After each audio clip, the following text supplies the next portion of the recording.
Halo guys, welcome back to my YouTube channel. Pada video kali ini, Mimin akan mengulas film dari negeri India. Nah, film ini berjudul Three Idiot yang menceritakan tentang 3 mahasiswa yang sedang kuliah di kampus terbaik nomor 1 di India. Nama kampusnya itu Imperial College of Engineering atau disingkat AIES. Karena tidak mudah untuk bisa masuk ke kampus ini, jadi untuk mereka yang bisa masuk, mereka akan merasa sangat bangga sekali.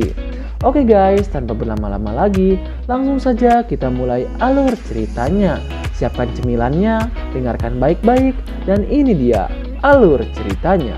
Three Idiot. Di awal film, kita akan diperlihatkan dengan seorang pria yang bernama Farhan. Dia ini sedang berada di pesawat yang akan meluncur terbang. Tetapi tiba-tiba saja Farhan menerima telepon yang membuatnya terkejut. Kemudian dia mencoba untuk keluar, tetapi pesawat itu sudah lepas landas. Dia lalu mencoba untuk berdiri dan malah jatuh pingsan.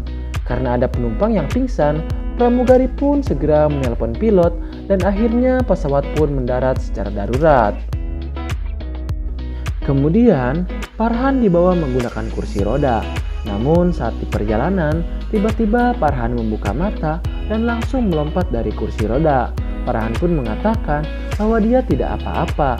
Ternyata Farhan hanya berpura-pura pingsan agar bisa membatalkan penerbangannya. Tak hanya itu, pramugari dan dokter pun merasa kebingungan dengan tingkah laku Farhan dan dia pun lalu langsung kabur keluar. Di luar bandara, dia mencari sebuah kendaraan dan secara kebetulan ada sopir yang sedang menunggu Mr. Dillon yang entah siapa Mr. Dillon itu. Di sini Farhan pun lalu mendekatinya seakan-akan dia itu adalah Mr. Dillon, lalu menyuruh supir itu untuk pergi bersamanya. Di perjalanan, Farhan menelpon sahabatnya yaitu Raju untuk mengajaknya menemui Rancho. Sesampainya di rumah Raju, Raju pun ikut masuk ke dalam mobil dan tanpa ia sadari, ternyata dia lupa memakai celana dan tidak membawa kaos kaki saking senangnya akan bertemu sahabatnya itu yaitu Rancho. Setelah sampai kampus, Farhan pun lalu menyuruh supir itu untuk menjemput saudaranya di bandara. Lalu mereka berdua langsung naik ke atas menara karena mereka pikir Rancho ada di atas sana. Tapi sesampainya di atas menara, Farhan dan Raju hanya melihat si Catur. Dan ternyata Caturlah yang menelpon Farhan dan memberitahu bahwa Rancho itu ada di sini. Farhan langsung menanyakan di mana Rancho, tetapi Catur malah memamerkan foto rumah dan mobilnya. Farhan lalu bertanya kenapa Catur malah memperlihatkan itu semua. Si Catur ini memperlihatkan tanggal 5 September dan ternyata di tanggal 5 September tepat 10 tahun yang lalu terjadi kejadian yang membuat Catur bertaruh bersama Farhan, Raju dan Rancho. Siapa yang akan paling sukses 10 tahun mendatang? यहीं पे उस इडियट से शर्त लगाई थी. Kesal mendengar ucapan Catur karena merasa dibohongi, Farhan pun ingin menghajar Catur, tapi kemudian ditahan oleh si Raju. Raju bertanya apa tujuan sebenarnya Catur menyuruh mereka berdua ke menara. Ternyata Catur ingin mengajak mereka berdua untuk membuktikan siapa yang paling sukses sekarang. Kemudian Catur memberitahu bahwa Rancho itu berada di daerah Simla. Mendengar hal itu, mereka langsung bergegas berangkat ke Simla. Di perjalanan, Farhan kemudian mengenang sewaktu dia dilahirkan dan ayahnya sudah menentukan dia akan menjadi seorang sarjana teknik mesin atau insinyur. Bahkan sampai Farhan masuk kuliah pun tidak ada yang bertanya sebenarnya dia itu ingin menjadi apa setelah dewasa nanti. Farhan juga mengenang awal pertama dia masuk ke kampus. Saat itu, Farhan melihat papan pengumuman dan ternyata dia sekamar bersama Raju dan Rancho. Lalu seseorang mendekati Farhan dan menanyakan nomor berapa kamarnya. Ternyata anak itu bernama Manhuman dan biasa dijuluki yaitu Milimeter, yaitu seorang office boy di kampus itu. Lalu Milimeter mengantarkan Farhan ke kamarnya. Sebelum sampai ke kamar, Farhan melihat beberapa anjing. Dia mencoba untuk memotretnya. Dan nampaknya Farhan senang saat memotret anjing-anjing itu. Dan sesampainya di kamar, Farhan bertemu Raju untuk pertama kalinya. Malam harinya, mahasiswa baru sedang diospek oleh senior yang ada di sana, termasuk Raju dan Farhan. Mereka terlihat hanya menggunakan celana dalamnya saja. Mungkin itulah salah satu cara ospek anak baru di negeri Nehi-Nehi itu, guys.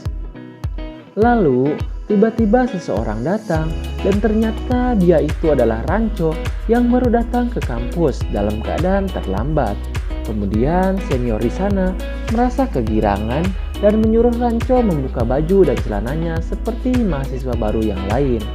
Bukannya menuruti perintah senior, Ranco malah lari menuju kamarnya dan langsung menutup pintu. Senior tidak tinggal diam, dia pun langsung menggedor-gedor pintu kamar Ranco dan mengancam akan mengincingi pintu kamar Ranco selama 1 semester jika dia tidak mau keluar. Lalu senior itu pun memberi aba-aba menghitung sampai 10.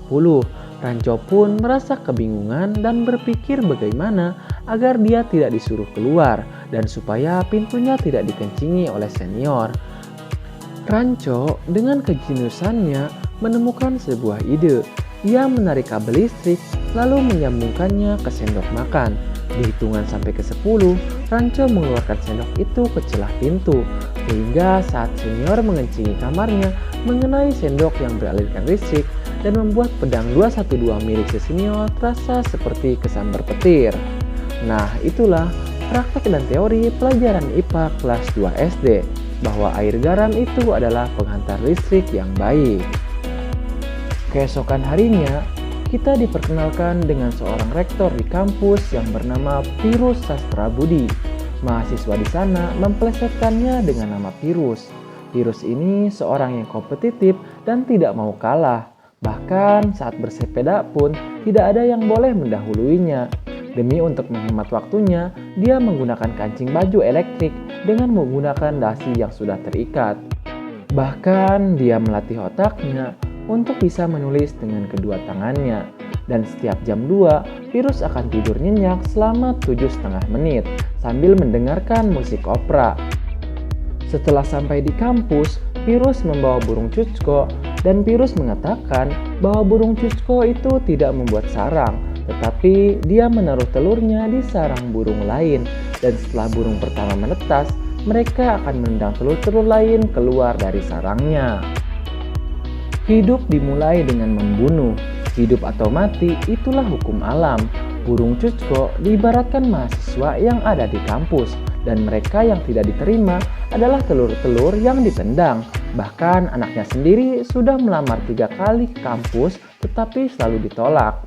Kemudian Pirus menunjukkan pena astronot dan mengatakan jika di luar angkasa itu pena, tinta, dan ballpoint itu tidak bisa digunakan. Sehingga para ilmuwan menghabiskan jutaan dolar untuk membuat pena ini, sehingga bisa digunakan di luar angkasa dari berbagai sudut yang tanpa gravitasi. Dulu ketika Pirus kuliah, dia dipanggil guru besarnya dan diperlihatkan sebuah pena. Guru besarnya mengatakan bahwa pena ini adalah lambang kesempurnaan dan kuberikan padamu. Dan jika nanti ada murid yang luar biasa sepertimu, berikanlah pena ini kepadanya. Namun, Pirus sudah menunggu selama 32 tahun, tapi belum ada murid yang luar biasa sepertinya. Lalu Pirus berkata, apakah ada di antara kalian yang ingin mendapatkan pena ini? Serentak semua mahasiswa mengangkat tangannya. Dan lalu mereka menurunkannya kembali. Hanya Ranco yang masih mengangkat tangannya. Lalu dia berkata, jika pena tidak bisa digunakan di luar angkasa, kenapa astronot tidak menggunakan pensil saja? Bukankah itu menghemat jutaan dolar? Pirus pun bingung dan tidak menjawab. Pirus hanya mengatakan bahwa itu kita bicarakan lain kali saja. Setelah selesai, Raju berkata bahwa jika bersama Ranco, dia akan mendapatkan masalah karena dia sudah mengerjai senior dan sekarang mempermalukan rektor.